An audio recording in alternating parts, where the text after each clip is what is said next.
മുംബൈ ഭീകരാക്രമണത്തിലെ മുഖ്യപ്രതികളിൽ ഒരാളായ തഹവൂർ റാണയെ എൻഐഎ ആസ്ഥാനത്ത് ചോദ്യം ചെയ്യൽ തുടരുകയാണ്. ഇന്നലെ 3 മണിക്കൂറാണ് 12 അംഗ സംഘം ചോദ്യം ചെയ്തത്. റാണയുടെ വ്യക്തിപരവും കുടുംബ പശ്ചാത്തലത്തെക്കുറിച്ചായിരുന്നു ഇന്നലത്തെ ആദ്യഘട്ട ചോദ്യം ചെയ്യൽ. വിവരങ്ങളുമായി ആന്റണി ജിസ്റ്റോർ ചേരുന്നു. ആന്റണി, തഹവൂർ റാണയെ ഇന്ത്യയിൽ എത്തിച്ചതിന് ശേഷം അന്വേഷണ ഏജൻസികളെല്ലാം തന്നെ വലിയ പ്രതീക്ഷയിൽ തന്നെയാണ്. മുംബൈ ഭീകരാക്രമണവുമായി ബന്ധപ്പെട്ട് കൂടുതൽ വിവരങ്ങൾ റാണയിൽ നിന്നും ലഭിക്കും എന്നുള്ള സൂചന തന്നെയാണ് നൽകുന്നത്. റാണ എങ്ങനെയാണ് ഈ അന്വേഷണത്തോടൊക്കെ തന്നെ സഹകരിക്കുന്നുണ്ടോ?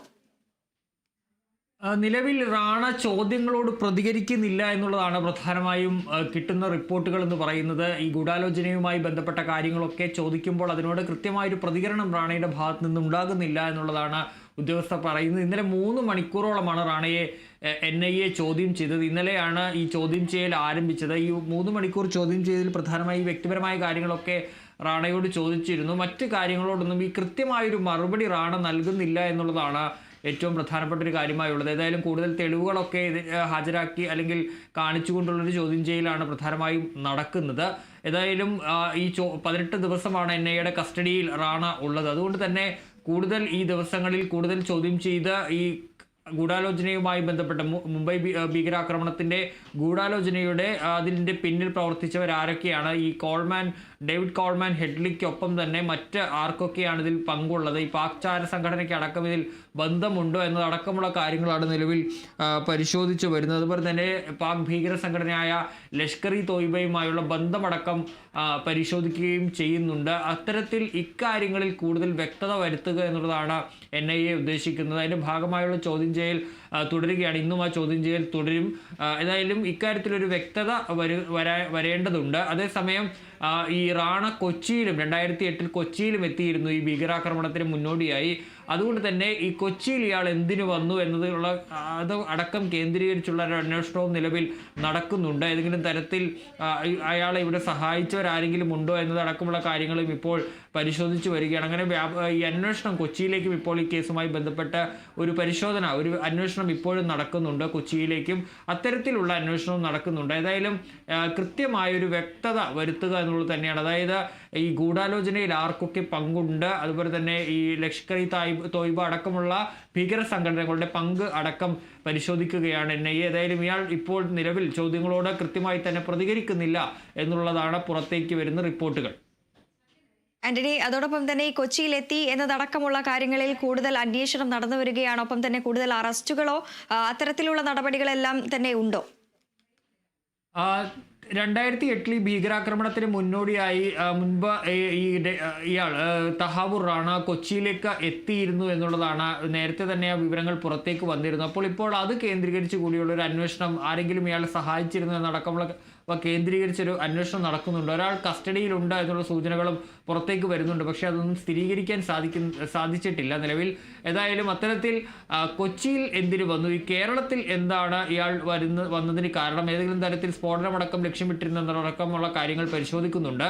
ഏതായാലും അത്തരത്തിലുള്ള കാര്യങ്ങൾ കൂടി പരിശോധിച്ച് ഇതിൻ്റെ സമഗ്രതയിലേക്ക് കൊണ്ടുപോവുക എന്നുള്ളതാണ് ഇപ്പോൾ NIA നടത്തുന്നത്. കനത്ത സുരക്ഷയിൽ തന്നെയാണ് ഈ ചോദ്യം ചെയ്യലെല്ലാം തന്നെ തുടരുന്നത് അല്ലേ? തീർച്ചയായും നമുക്കറിയാം, ഇന്ന് റാണയെ ഡൽഹിയിലേക്ക് എത്തിച്ചത് മുതൽ തന്നെ വിവിധ തലങ്ങളിലുള്ള സുരക്ഷയാണ് ഉള്ളത്. ഇപ്പോൾ റാണ കഴിഞ്ഞ ദിവസം മുതൽ NIAയുടെ ഡൽഹിയിലെ ആസ്ഥാനത്താണുള്ളത്. അതുകൊണ്ട് തന്നെ അവിടെ അർദ്ധസൈനിക വിഭാഗങ്ങളുടെ അടക്കം സുരക്ഷയുണ്ട്. നിലവിൽ NIA ആസ്ഥാനത്തിന് നിലവിൽ സുരക്ഷയുള്ളതാണ്. അതിനു പുറമെ അർദ്ധസൈനിക വിഭാഗങ്ങളെ കൂടി ഉൾപ്പെടുത്തി കനത്ത സുരക്ഷയിലാണ് റാണ ഉള്ളത്. അതുകൊണ്ട് തന്നെ അത്തരത്തിൽ സുരക്ഷ ഉറപ്പാക്കിക്കൊണ്ടുള്ളൊരു ചോദ്യം ചെയ്യലാണ് പുരോഗമിച്ചുകൊണ്ടിരിക്കുന്നത്. ഈ ഡേവിഡ് കോൾമാൻ ഹെഡ്ലിക്ക് അടക്കം തന്നെ ഇന്ത്യയിലെത്തിയതിനു ശേഷം 200-ൽ പരം കോളുകളാണ് ഈ തഹവൂർ റാണ അടക്കം വിളിച്ചിരുന്നത്. ഇത്തരത്തിലുള്ള നിരവധിയായിട്ടുള്ള തെളിവുകളെല്ലാം തന്നെ ഈ അന്വേഷണ ഏജൻസിയുടെ കയ്യിലുണ്ട്. ഇതെല്ലാം തന്നെ അടിസ്ഥാനമാക്കിയായിരിക്കും ചോദ്യം ചെയ്യലെല്ലാം തന്നെ പുരോഗമിക്കുന്നത്. ഇന്നലെ ഈ റാണയുടെ കുടുംബ വിവരങ്ങളെല്ലാം തന്നെയാണ് ചോദ്യം ചെയ്യലിൽ ഉണ്ടായിരുന്നത് എങ്കിൽ ഇന്ന് ഇത്തവണത്തിൽ ഈ മുംബൈ ഭീകരാക്രമണവുമായി ബന്ധപ്പെട്ടുള്ള കൂടുതൽ വിവരങ്ങൾ അന്വേഷിക്കാൻ തന്നെയാണ് ഈ അന്വേഷണ സംഘം നിൽക്കുന്നത് അല്ലേ?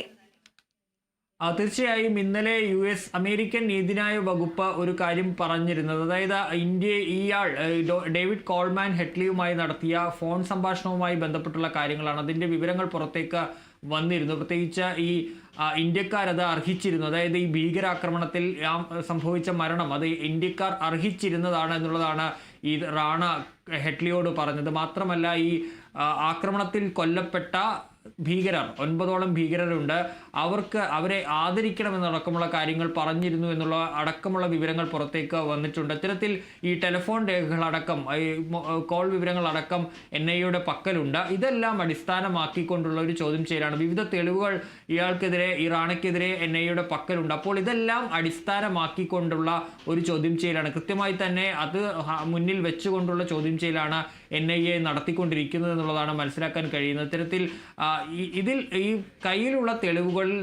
തെളിവുകളിൽ കൂടുതൽ കൃത്യത വരുത്തി ഈ അയാൾക്ക് വധശിക്ഷ വാങ്ങി നൽകുന്ന തരത്തിലുള്ള ഒരു കുറ്റപത്രം തയ്യാറാക്കുക, അതിന് ഉതകുന്ന തരത്തിലുള്ള ചോദ്യങ്ങൾക്ക് കൃത്യമായ ഉത്തരം വാങ്ങുക എന്നുള്ളതാണ് ഇപ്പോൾ ശ്രമിച്ചുകൊണ്ടിരിക്കുന്ന ഒരു കാര്യം. ഏതായാലും ഈ റാണ അതിനോട് കൃത്യമായി പ്രതികരിക്കുന്നില്ല എന്നുള്ളതാണ് ഏറ്റവും പ്രധാനപ്പെട്ട ഒരു കാര്യമായി നിലനിൽക്കുന്നത്.